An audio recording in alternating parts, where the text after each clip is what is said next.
간디에게 이런 질문을 했습니다. 당신은 종교의 진수를 무엇이라고 생각하십니까? 그랬더니 이렇게 대답합니다. 친구하고 친하게 지내는 것은 쉽습니다. 그러나 당신이 원수라고 여겨지는 사람과 친구가 되는 것은 진정한 종교의 진수입니다. 종교에서 다른 것은 장사에 불과합니다. 여기서 다른 것은 무엇을 말하는 것일까요? 이 대답을 기준으로 해서 여러분들에게 질문해 보겠습니다. 여러분들은 종교인이십니까? 질문을 바꿔서 여러분들은 진정한 기독교인이십니까? 조금 더 직설적으로 이야기하면 원수라고 여겨지는 사람과 친구처럼 잘 지내고 계십니까? 종교적인 행위나 내가 얼마나 기도를 많이 하고 얼마나 예배를 빠지지 않고 얼마나 헌금을 많이 하고 이 모든 것들이 중요한 것이 아니라 지금 원수라고 생각되는 사람과 친구처럼 잘 지내고 있다면 여러분들은 진정한 신앙인이다. 그렇지 않으면 모든 것들은 자기 이익을 위한 것이다 라는 겁니다. 그래서 우리 모두가 나는 진정한 종교인입니다, 나는 진정한 신앙인입니다 라고 자신 있게 이야기할 수 있게 되기를 간절히 바랍니다. 물론 간디의 이 말은 동서고금의 위대한 성인들이 이구동성으로 했던 말입니다. 여러분도 이 간디의 말을 듣고 또 떠오르는 성경 구절도 있으실 거라고 생각을 합니다. 공자에게 중궁이라고 하는 제자가 인이란 무엇입니까? 라고 물어봤습니다. 그랬더니 그 누구도 예상하지 못한 대답을 합니다. 인은 문을 나서면 그 누구라도 지위고하를 막론하고 큰 손님을 대하듯 모시는 것이며 사람을 대할 때 신에게 큰 제사를 드리듯이 대하는 것이다. 이것이 중국 철학의 핵심인 인이다 라고 이야기를 합니다. 그러면 어떻게 모든 사람들을 큰 손님 대하듯이 아니면 신께 큰 제사를 드리듯이 그렇게 대할 수 있겠습니까? 공자가 또 이렇게 이야기합니다. 이는 내가 하고 싶지 않은 일을 남에게 시키지 않는 것이다.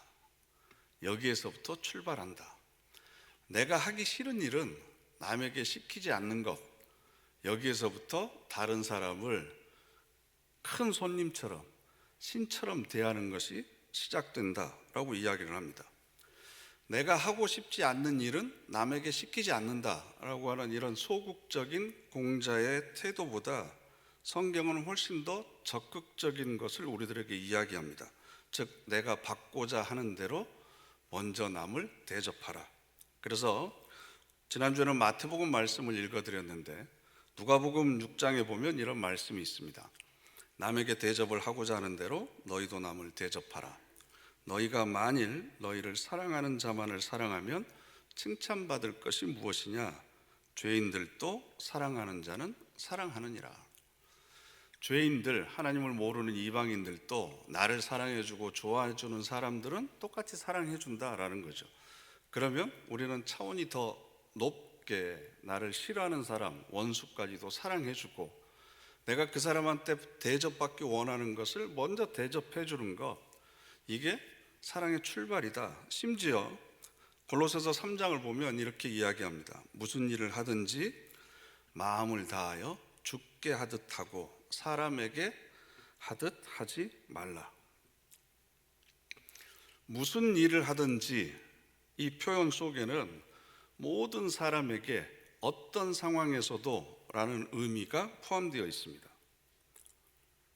좋은 일을 할 때 나에게 잘해주는 사람에게 뿐만 아니라 자존심이 상하고 억울한 일을 당하더라도 그리고 그 상대방이 나를 비난하고 모욕하고 나를 원수처럼 여길지라도 나는 그 사람을 어떻게 대해야 된다고요? 주님을 대하듯이 대해야 된다. 이게 우리의 몫입니다. 내 안에 그리스도께서 계시다, 이걸 자각하는 사람은 내가 그렇게 싫어하고 미워하는 사람 안에도 그리스도가 계시다는 것을 압니다. 그러면 그 사람을 대하는 것이 아니라 그분 안에 있는 그리스도를 대한다라고 생각을 하면 우리들이 선택할 수 있는 태도는 훨씬 더 온유하고 친절해질 겁니다. 무슨 일을 하든지 마음을 다하여 주님을 대한다고 생각하고 상대가 원수라고 할지라도 내가 할 바를 하면 됩니다. 내가 그 상황에서 선택한 태도는 나의 책임입니다. 그 사람이 나한테 이렇게 했어, 내가 이렇게 할 수밖에 없었다. 그건 핑계거리밖에 되지 않습니다. 그건 인간의 존엄성을 포기하는 것과 마찬가지입니다. 내 감정, 내 마음, 내 태도, 이것에 대해서 책임을 가지기 시작할 때 우리는 비로소 성인이 되어가는 겁니다. 물리적인 나이가 중요한 건 전혀 아닙니다. 내 태도에 대해서 내가 책임질 줄 아는 사람이 자립적이고 주체적인 사람입니다. 이런 태도를 결정하는 것은 물론 어렸을 때부터 배워왔던 습관이나 경험일 수 있지만 가장 중요한 건 정체성입니다. 이건 지난주에 말씀드렸습니다. 나는 누구인가? 우리는 하나님을 아버지로 부르는 사람들입니다. 하나님의 자녀들, 하나님의 아들과 하나님의 딸들입니다. 하나님 나라의 왕자들이고 공주들입니다. 하나님 나라를 유업으로 물려받을 상속자들입니다. 우리가 아버지로 고백하는 그분은 모든 우주 만물을 창조하셨고 생명의 주인이 되시고 지금도 인간의 생사화복을 주장하시는 분입니다. 들에 피어있는 백합화도 입히시고 공중에 나는 새까지도 먹이시는 분입니다. 솔로몬의 영광도 그 꽃 하나만 못합니다. 그래서 예수님께서 아주 날카로운 뼈아픈 지적을 하시죠. 하물며 너희일까 보냐 믿음이 적은 자들아. 우리가 아버지로 고백하는 그 하나님이 들에 피어있는 들풀과 공중을 나는 새까지도 그렇게 입히시는데 하물며 아들, 딸인 너희들은 어떻게 돌보시겠느냐? 왜 그걸 신뢰하지 못하고, 죄송하지만 직설적인 표현을 하면 왜 거지처럼 사느냐? 왜 하나님을 아버지로 모시고 있으면서도 여전히 자기 정체성을 거지라고 생각해서 왜 염려하고 왜 그렇게 세상을 향해서 아부하고 자존감 없는 태도로 살아가고 있느냐? 믿음이 적은 자들아 라고 우리를 질책하고 있습니다. 저와 여러분은 하나님으로부터 사랑받는 존재입니다. 하나님의 기쁨이 되는 존재입니다. 하나님의 선택을 받았습니다. 그런 기분으로, 그런 정체성으로 일주일 동안 살아보셨습니까? 여러분 삶에 어떤 변화를 느끼셨습니까? 오늘은 자기 유익을 구하지 아니하는 것, 이것이 사랑의 태도다, 이 말씀을 가지고 함께 은혜를 나눠보려고 합니다. 사랑에 대한 헬라어 표현은 세 가지의 단어가 있습니다. 에로스와 필리아, 아가페입니다. 이 단어에 철학자들이 독특한 의미를 부여했는데요. 우리는 보통 에로스 그러면 남녀 간의 사랑, 육체적인 사랑이라고 생각을 합니다. 그런데 플라톤은 에로스 사랑을 아름다움에 대한 사랑이다라고 이야기를 했습니다. 여자의 몸이 아름답지만 그 아름다움은 순간적이기 때문에 절대적인 아름다움이 될 수 없습니다. 충성, 용맹, 신의 이런 것도 아름답지만 그 역시 오래가지 못합니다. 그래서 플라톤은 절대적인 아름다움이라고 하는 것은 결국 이데아의 세계, 초월적인 세계에만 존재한다. 완벽한 균형을 가지고 있는 초월적인 신이야말로 절대적인 아름다움의 주인이다. 그래서 아름다움, 즉 에로스를 추구하는 사람은 신을 닮아가기 위해서 신을 사랑해야 된다.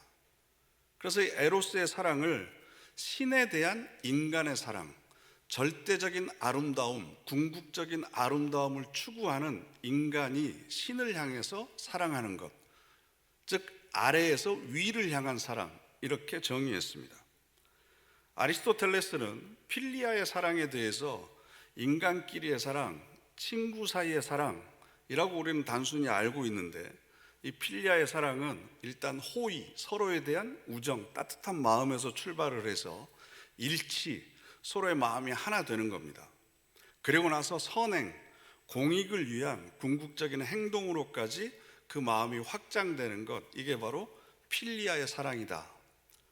끼리끼리의 서로의 마음 맞는 사람들끼리 우정을 나누는 것이 아니라 그 일치된 마음이 공익적인 선행으로까지 이어지는 것이 필리아의 사랑이다라고 이야기를 했습니다. 재미있는 건 예수님 이전의 시대에는 신을 향한 사랑, 인간끼리의 사랑은 있었지만 인간을 향한 신의 사랑에 대한 개념이 존재하지 않았습니다. 올라가는 수직적인 사랑, 또 수평적인 퍼지는 사랑은 있었지만 내려오는 하향적인 사랑에 대한 개념이 고대 철학자들에게는 전혀 없었습니다. 하나님이 우리를 사랑하신다. 이건 우리 기독교인들이 귀에 못이 박히도록 들은 이야기지만 그 당시의 사람들에게는 이건 어이없는 생각이었습니다. 여러분들 고대 그리스 로마 신화를 한번 읽어보시면 인간을 사랑했던 신은 하나도 없습니다. 그래서 대부분의 사람들은 신이 왜 인간을 사랑해야 돼? 인간이 신을 사랑해야지. 신이 인간을 사랑했을 리가 없어. 그런 신이 어딨어? 라고 생각을 했습니다. 그런데 사도 바울이 최초로 우리를 향한 하나님의 사랑을 설명하기 위해서 아가페라고 하는 단어를 사용합니다. 그리고 그 아가페 사랑의 증거가 하나님의 아들이 이 땅에 와서 인간의 손에 의해서 무기력하게 죽은 십자가 사건, 그게 바로 우리를 향한 하나님의 사랑의 증거다라고 이야기를 합니다. 로마서 5장 8절 말씀을 보면 우리가 아직 죄인 되었을 때에 예수 그리스도께서 우리를 위하여 죽으심으로 하나님께서 우리에 대한 자기의 사랑을 확증하셨느니라. 우리에 대한 자기의 사랑, 그 아가페 사랑의 증거, 즉 위에서부터 아래로 내려오는 신이 인간을 사랑하는 그 증거가 바로 십자가였다라는 겁니다. 그래서 이 아가페 사랑은 조건 없이 주는 희생적인 사랑을 의미합니다. 그래서 오늘 우리가 읽은 본문에는 사랑은 자기의 유익을 구하지 아니하며 라고 되어 있는데요, 영어 성경 NIV를 보면 It is not self-seeking 이라고 되어 있습니다. 표준 세번역 성경은 자기의 이익을 구하지 않으며, 공동 번역 성경은 사랑은 사욕을 품지 않습니다 라고 번역을 했습니다. 간단하게 이야기하면 사랑은 자기를 위한 것이 아닙니다. 사랑은 이기적인 것이 아닙니다. 사랑은 아무것도 바라는 것이 아닙니다 라는 뜻을 담고 있습니다. 이 이야기는 반대로 생각을 하면 우리들이 하는 대부분의 사랑은 자기중심적인 사랑입니다. 좀 더 노골적으로 얘기하면 이기적인 사랑입니다. 곰곰이 생각을 해보세요. 내가 왜 그 사람을 사랑하고 있는지. 내 행복 때문이죠. 내 기쁨을 위해서 그 사람을 사랑하는 겁니다. 그래서 항상 대가를 기대합니다. 내가 사랑을 베풀고 기대가 충족되면 행복하지만 기대가 무너지면 그 사랑은 미움이나 증오로 바뀌게 됩니다. 그런데 우리가 아는 그 사랑보다 더 차원이 높은 사랑은 자기의 유익을 구하지 않습니다. 내가 만족하기 위해서 하는 사랑이 아닙니다. 나를 위한 사랑의 행위가 아닙니다. 인간이 하는 사랑 중에서 자기의 유익을 구하지 않는 대표적인 사랑이 부모가 자식을 향해서 사랑하는 거죠. 그런데 그 사랑도 사실은 굉장히 많이 변합니다. 흔히 그런 얘기 하잖아요. 내가 너를 어떻게 키웠는데. 이런 마음이 들기 시작하면 이미 대가를 바라고 있는 거죠. 내가 너한테 어떻게 해줬는데. 그 다음 얘기는 뭡니까? 어떻게 네가 나한테 이럴 수 있어? 뭔가를 바라고 있다는 얘기입니다. 최선을 다해서 자식을 사랑하는 것은 부모의 몫입니다. 그 받은 사랑에 대해서 어떻게 반응할지는 자식이 선택할 태도입니다. 그건 부모인 내가 어떻게 좌지우지할 수 있는 문제가 아닙니다. 그렇기 때문에 제가 지금까지 살아오면서 경험을 통해서 얻은 하나의 교훈이 있습니다. 제 인생의 신조와도 같은 건데요, 여러분 한번 따라서 해보시겠습니까? 기대하지 말고 기여하자. 기대하지 말고 기여하자. 기여라고 하는 건 무슨 뜻이냐 그러면요, 하나님이 나에게 주신 삶의 기회, 시간들, 또 나에게 주신 건강과 재능과 물질과 삶의 모든 자원들, 이런 것을 최선을 다해서 내 주변에 있는 사람들에게 흘려보내는 겁니다. 이바지하는 겁니다. 기여하는 거죠. 대신 내가 그렇게 한 것에 대해서 어떻게 그 사람이 나에게 반응하는지는 그 사람의 몫입니다. 어떻게 하겠지라고 기대하면요, 여러분 반드시 실망할 때가 옵니다. 그래서 기대하지 말고 최선을 다해서 기여하기만 하자. 내가 이렇게 했으니까 저 사람이 어느 정도 나한테는 이렇게 하겠지. 이건 사랑을 빌미로 상대방을 조종하거나 통제하려고 하는 겁니다. 사랑이 아닙니다. 거래하는 겁니다. 내가 어떻게 하든지 상대방에게 모든 것을 흘려보내는 겁니다. 최선을 다해서. 그래서 기회가 주어진 대로 하나님께서 나에게 보내주신 사람들에게 최선을 다해서 섬기고, 그 사람이 그 사랑에 대해서 어떻게 반응하는지는 그 사람의 몫으로 남겨두는 겁니다. 그건 하나님 앞에서 그 사람이 해야 될 일이지, 내가 이렇게 해줬으니까 너는 이렇게 해야 돼 라고 생각하는 것 자체가 이미 순수한 사랑의 감정이 아니라는 겁니다. 그런데 이런 말씀을 교인들을 향해서 했다는 거예요. 고린도전서 13장은 세상 사람들 보라고 쓰여진 편지가 아닙니다. 고린도 교회 교인들을 향해서 쓴 사도 바울의 설교입니다. 왜냐하면 고린도 교회는 굉장히 많은 은사를 가지고 있었거든요. 그런데 그 은사마저도 자기의 유익을 위해서 쓰는 거예요. 하나님이 왜 우리에게 은사를 주시죠? 섬기기 위해서입니다. 교회의 유익을 위해서입니다. 은사가 뭡니까? 선물이잖아요. 대가 없이 우리에게 주시는 선물. 왜 우리에게 선물을 주십니까? 우리를 사랑하기 때문에. 우리를 사랑하신다는 증거가 우리에게 주신 은사, 선물입니다. 그런데 그 사랑의 증거를 우리가 받아가지고 자기의 유익을 위해서 씁니다. 자기를 드러내기 위해서, 내가 인정받고 내가 칭찬받기 위해서, 자기 이름을 드러내고 자기 명예를 높이기 위해서 교만의 수단이 되어버립니다. 그래서 사도 바울이 사랑은 자기의 유익을 구하지 아니한다, 이걸 강조하고 있는 겁니다. 여러분, 교회를 그리스도의 몸이라고 표현을 합니다. 우리는 그 몸을 이루고 있는 지체들입니다. 우리 몸은 대강 이야기를 하면 머리, 가슴, 배, 팔과 다리, 손가락, 발가락과 같은 지체들로 이루어져 있습니다. 또 뼈와 살과 피로 구성되어 있습니다. 이 모든 것이 있어야만 몸이 됩니다. 이것을 따로 떼어놓으면 몸이 되지 않습니다. 저는 몸에 좀 열이 많은 편이라 여름이면 굉장히 힘든데요, 여름에 누워서 잠을 자면 침대에 온몸이 닿으면 덥잖아요. 그러니까 옆으로 누워 자거든요. 옆으로 누워 자면 발이 겹치잖아요. 그러면 뜨겁잖아요. 그래서 무슨 생각을 하냐 그러면, 야, 자기 전에 발 하나 이렇게 나사 풀듯이 풀어서 이렇게 걸어놓고 그럼 안 닿으니까 자고 나면 얼른 떼가지고 다시 또 이렇게 끼워놓고 그러면 얼마나 좋을까. 그래서 다리 사이에다가 이렇게 벽에를 끼고 자기도 하는데, 불편하다고 그래서 다리나 팔 이렇게 떼놨다가 다시 끼우고 이럴 수는 없잖아요. 그리스도의 몸이고 우리는 지체입니다. 그런데 여러분 잘 보면요, 지체가 아니라 장신구인 사람들도 있어요. 시계는요, 불편하면 벗어놓을 수 있습니다. 안경도 잘 때는 벗어놓습니다. 몸에서 분리할 수 있는 것들은 나를 장식하는 것들입니다. 그건 지체가 아닙니다. 그런데 이 지체들이 하는 일들을 보면 전부 다 바보들입니다. 왜냐하면 자기의 유익을 구하지 않기 때문에.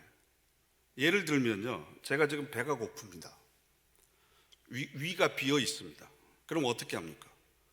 배가 고프니까 위에다가 뭐를 넣어야 되는데 여기다가 바로 집어넣을 수는 없잖아요. 그러면 머리로 신호를 보내죠. 위가, 내가 지금 비어 있다. 그러면 머리가 명령을 내립니다. 제일 먼저 어떤 지체가 움직입니까? 마침 내가 식탁에 앉아 있다고 한다면 손과 눈이 움직일 것이고, 먹을 것이 멀리 있다고 한다면 다리가 함께 움직이는 거죠. 아무튼 이 위를 채우라고 하는 명령이 떨어지면 내 모든 지체가 알아서 행동을 합니다. 주방으로 걸어가는 것은 다리가 걸어가고, 먹을 것이 어디 있나 눈이 찾고, 냉장고나 식탁에 먹을 것이 있으면 그것을 집어서 입으로 가져가는 것은 손이 합니다. 그걸 잘게 부숴서 침으로 삭이는 것은 입이 하는 거고, 씹은 음식을 위장에까지 배달하는 것은 식도가 합니다. 여러 가지 지체가 함께 움직여서 하는 거죠.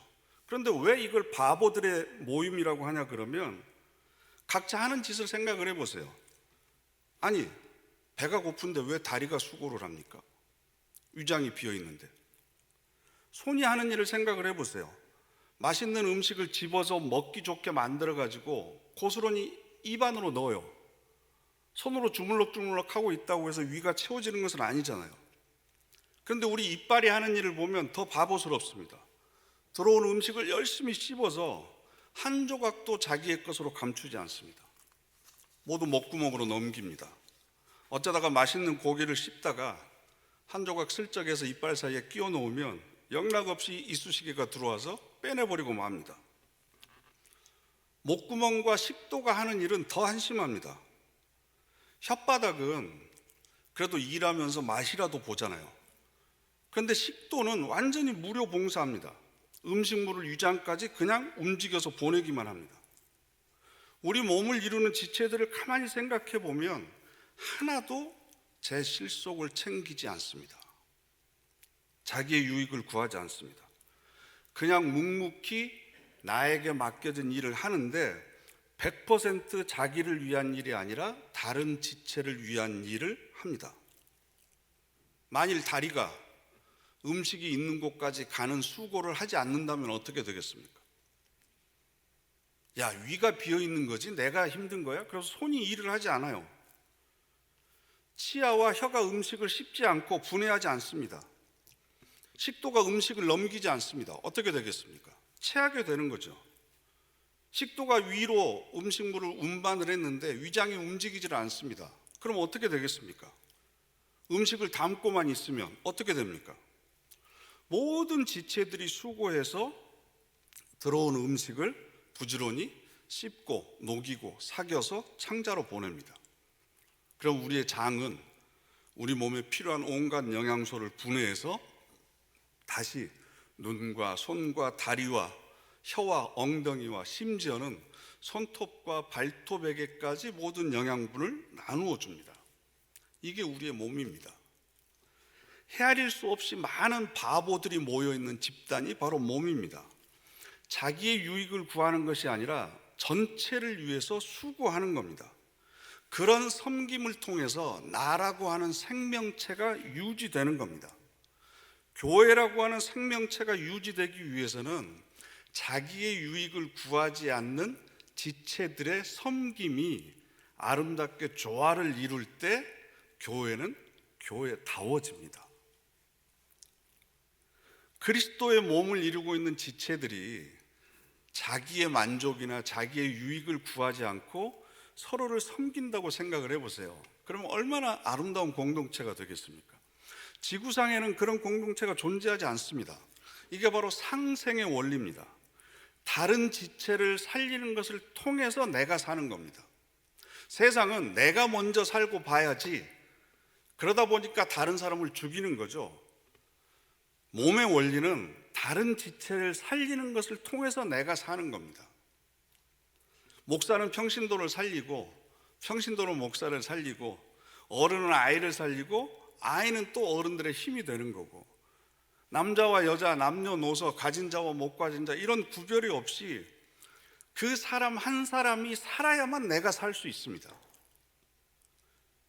그러기 위해서 보이지 않게 수고하는 지체들, 장기들이 우리 생명을 유지하는데 가장 중요합니다. 눈에 보이는 곳은요, 다치더라도 생명에는 결정적인 지장이 없습니다. 눈에 보이지 않는 지체들이 다치면 생명에 결정적인 영향을 미칩니다. 내가 살기 위해서는 먼저 살려야 될 존재들입니다. 여러분 옆에 앉아있는 사람들이. 내가 먼저 사는 게 아니고 내 옆에 있는 지체들이 건강하고 아름답게 살아나야만 나도 그 덕분에 함께 살아갈 수 있습니다. 이게 사랑의 원리입니다. 이게 생명체의 원리입니다. 만일 자기는 내어주지 않고 다른 지체나 다른 생명으로부터 계속 자기의 것만 공급받기만을 계속한다면 우리의 몸이 어떻게 되겠습니까? 그런 세포가 바로 암세포입니다. 모든 세포는 생성과 성장과 소멸의 과정을 거치는데 소멸하지 않습니다. 계속 다른 세포를 잡아먹으면서 자기 증식만 합니다. 자기의 유익만을 추구합니다. 그리스도의 몸이고 내가 지체다, 내가 능동교회 지체다, 이것이 나에게 있어서 어떤 의미가 있는지, 내가 오늘 예배를 드리러 가고 교회에 간다, 내가 능동교회 교인이다, 한 지체다, 이것은 이미 나는 다른 사람을 살리기 위해 존재하는 사람이다, 자기의 유익을 구하지 않는 존재다 라고 하는 의미가 그 속에 포함되어 있습니다. 그런데 그리스도의 몸이 병들어 있습니다. 복음서를 보면 예수님의 치유 기적 중에 나병 환자를 고치시는 기적이 몇 군데 나옵니다.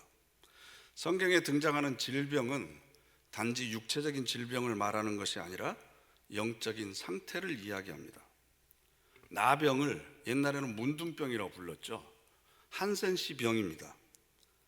그 특징이 뭐냐 그러면요, 고통에 대한 감각이 없습니다. 통증이 없습니다. 뜨거워도 뜨거운 줄 모르고 차가워도 차가운 줄 모릅니다. 그래서 살이 썩어 문드러져도 감각이 없습니다. 영적인 무감각 상태를 이야기합니다. 그리스도의 몸을 이루고 있는 다른 지체가 고통 가운데 있는데 그 고통이 나에게 전혀 전해지지 않습니다. 그래서 나병에 걸리신 분들을 보면 코가 문드러지고 귀가 떨어져 나가고 손가락이 떨어져 나가는데도 고통을 느끼지 못합니다. 심지어는 잠을 자고 있는데 쥐가 와서 발가락을 갉아먹어도 고통을 느끼지 못합니다. 그래서 그냥 잠들어 있습니다.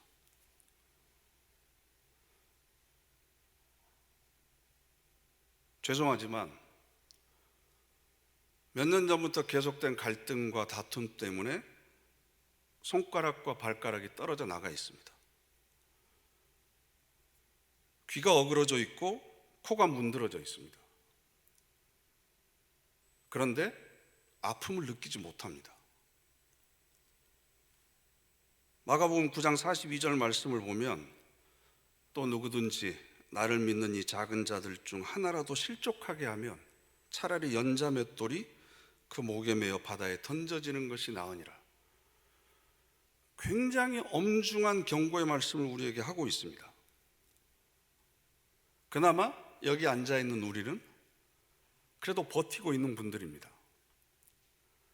매일 말씀 묵상을 문자로 보내다가 카톡으로 옮겨서 단톡방을 만들어서 보냈는데 여러분도 아시겠지만 수십 명의 교인들이 그 방을 나갔습니다. 이유가 무엇인지 부목사님들을 통해서 일일이 다 전화해서 확인을 했습니다. 교회 더 이상 안 나갑니다. 저에게 문자 보내지 않았으면 좋겠습니다. 이런 분들이 여러분들이 상상하시는 것보다 훨씬 더 숫자가 많습니다. 그런데 남아있는 우리는 통증을 느끼지 못합니다. 영적인 문둥병에 걸려 있습니다. 책임을 느끼지 못합니다. 더 심각한 것은 내 탓이 아니라고 생각합니다. 모두가 다 다른 사람 탓이라고 생각합니다. 지금이야말로 자기의 유익을 구하지 않는 사랑이 정말로 필요할 때입니다. 옷을 찢는 것이 아니라 가슴을 찢고 우리가 회개해야 됩니다. 그동안 다른 지체를 먼저 살리지 못했습니다. 내 유익만을 구했습니다. 내 자존심만을 앞세웠습니다. 나를 알아주기를 바랬고, 내가 인정받기를 바랬고, 내가 칭찬받기를 바랬고, 내가 두각을 나타내기를 바랬고, 내 주장, 내 뜻이 옳다고 생각했고, 그러는 과정에서 상처받고 떨어져 나간 지체가 있었다는 것을 인정해야 됩니다. 그래야만, 그런 변화된 모습을 보여줘야만 회복될 수 있습니다. 마른 뼈가 살아나듯이 생살이 우리에게 돋아날 수 있습니다. 그러기 위해서는 우리들의 딱딱하고 굳어버린 마음이 어린아이 살처럼 그렇게 부드러운 상태로 바뀌어져야 됩니다. 이게 우리에게 필요합니다. 모든 세상 사람들은 자기 유익을 위한 이기심에서부터 사랑을 시작합니다. 그런데 하나님께서 우리에게 보여주신 사랑은 하나님의 이익을 위해서 우리를 사랑하신 게 아니잖아요. 우리가 믿어드린다고 해서, 우리가 하나님을 위해서 헌신하고 하나님을 위해서 섬기고 하나님의 이름을 위해서 봉사한다고 해서 하나님이 하나님 되시는 건가요? 내가 안 믿어드리면 하나님이 하나님 아니신 겁니까? 내가 이거 드리지 않으면 하나님이 가난해지시는 겁니까? 하나님이 무슨 유익을 보자고 우리를 구원하시고 우리를 사랑하셨습니까? 그러지 않았습니다. 하나님은 사랑이십니다. 사랑이시기 때문에 그 존재 자체에 충실하셨습니다. 우리가 어떤 반응을 보이든지 그 사랑에 대한 반응은 내가 책임져야 될 몫입니다. 그것에 따라서 하나님은 사랑을 더하시거나 거두어 가거나 하시지 않습니다. 하나님은 변함없이 하나님이신 상태에서 여전히 우리를 사랑하십니다. 내가 어떤 반응을 보이든지 그것에 상관없이 여전히 우리가 죄인이었을 때도, 하나님과 원수되었을 때도, 심지어 진노의 자식이었을 때도 하나님은 여전히 우리를 사랑하십니다. 그렇기 때문에 상대방의 태도나 반응에 대해서 우리가 신경 쓰지 말고 나도 여전히 그 하나님의 사랑을 흘려보내야 됩니다. 엘리자베스 퀴블러-로스가 쓴 인생 수업이라고 하는 책이 있습니다. 거기 보면 어느 스튜어디스에 관한 이야기가 나오는데요. 나는 동료 승무원 중 한 명과 아주 친하게 지냈어요. 어느 날 그녀가 생각나서 전화를 걸었죠. 꽤 오랫동안 만나지 못했기 때문에 보고 싶었거든요. 나는 그녀의 자동응답기에 전화해달라고 메시지를 남겼어요. 그런데 며칠이 지나도 그녀로부터 연락이 없자 신경이 쓰이기 시작했어요. 남편은 그냥 다시 전화를 하거나 하고 싶은 말을 자동응답기에 남기라고 했어요. 그런데 나는 그러기 싫었습니다. 그녀가 응답하지 않아서 화가 났기 때문이죠. 결국 나는 사랑을 거두고 그녀에게 마음을 닫아버렸어요. 그런데 다음 날 그녀가 며칠 동안 굉장히 바빴다는 것과 그녀가 탄 비행기가 추락했다는 소식을 들었어요. 그녀가 죽고 난 다음 나는 내 사랑을 주지 않는 것이 너무 후회스러웠어요. 나는 사랑이 게임이며 규칙을 따라야 한다고 생각하고 있었거든요. 우리도 이렇게 생각하죠. 기브 앤 테이크. 내가 주는 만큼 상대방도 나에게 줘야 된다. 그런데 여러분, 사랑은 그냥 주는 겁니다. 사랑에는 따라야 될 규칙이 없습니다. 오직 속성이 있다면 그냥 흘러가는 겁니다. 사랑은 자연스럽게 흘러가는 겁니다. 여러분의 자존심과 여러분의 감정, 여러분의 상황, 여러분의 부족함 때문에 흘러가야 될 사랑을 여러분 안에 가두어 두지 마십시오. 썩습니다. 그러면 그 냄새가 여러분에게 피해가 되는 겁니다. 또한 하나님께서는 우리에게 자유를 주셨어요. 진리를 알지니 진리가 너희를 자유하게 하리라. 이 자유는 우리의 욕망을 충족시킬 수 있는 자유를 이야기하는 게 아니고요, 먼저 사랑할 수 있는 자유, 혹시 들어보셨습니까? 내가 먼저 용서할 수 있는 자유가 있습니다. 내가 먼저 섬길 수 있는 자유가 있어요. 내가 먼저 낮아지고 내가 먼저 화해하고 내가 먼저 손을 내밀 수 있는 자유가 있습니다. 진리를 아는 사람들은. 근데 우리는 진리를 모르기 때문에 그 자유를 누리지 못하는 거예요. 여러분, 내가 용서하고 화해의 말을 건네야 될 사람, 내가 사랑을 표현해야 될 사람, 지금이 마지막일 수 있습니다. 이번 기회가 마지막일 수 있습니다. 그 자유를 여러분들이 누리시는 겁니다. 죄인이기 때문에 우리를 사랑하신 거잖아요. 우리가 잘나고 똑똑하고 뛰어나기 때문에 하나님께서 우리를 사랑하시는 것이 아닙니다. 배신하는 제자마저도 사랑하셨습니다. 정말 처절하도록 치열하게 사랑하신 겁니다. 무섭도록 완벽하게 조건 없는 사랑을 우리들에게 보여주신 겁니다. 그래서 마태복음 20장 말씀을 보면 인자가 온 것은 섬김을 받으려 함이 아니라 도리어 섬기려 하고 자기 목숨을 많은 사람의 대속물로 주려 함이니라. 자신의 피 한 방울 살 한 점까지 자기의 유익을 구하지 않고 십자가에서 우리를 위해서 내어놓으셨습니다. 그 사랑을 한다는 것은 어쩌면 불가능합니다. 그러나 사랑은 성령의 은사입니다. 성령께서 우리에게 주시는 선물입니다. 내 힘과 내 능력과 내 노력으로 하는 것이 아니라 내 감정과 내 판단을 내려놓을 때 내 안에 계신 그리스도께서 나를 통해서 하시는 겁니다. 십자가에서 그 자기 유익을 구하지 아니하는 사랑을 보여주신 그 그리스도께서 내 안에 계십니다. 나를 죽이면 내 안에 계신 그리스도께서 살아나십니다. 그 그리스도께서 나를 통해서 그 사랑을 흘려보내시는 겁니다.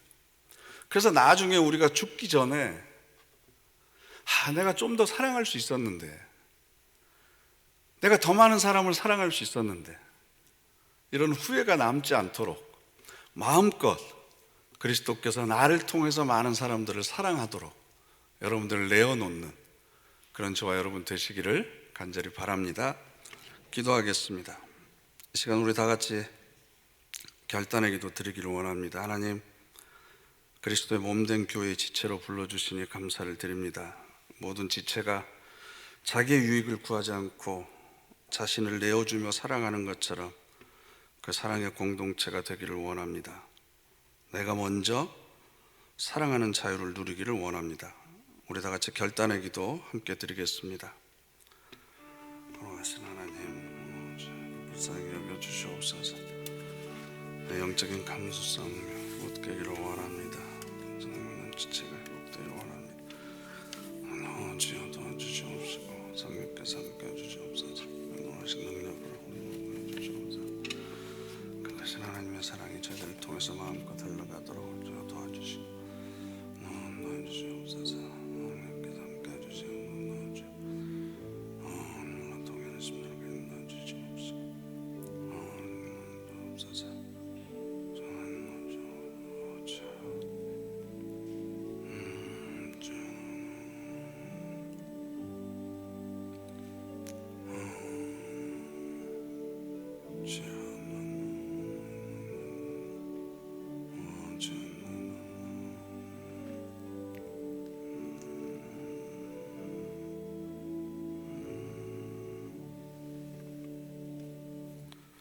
나는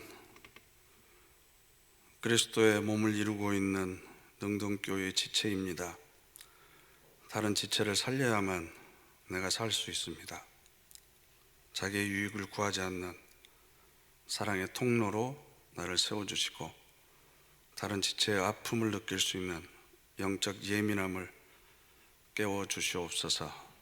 예수님의 이름으로 기도드립니다. 아멘.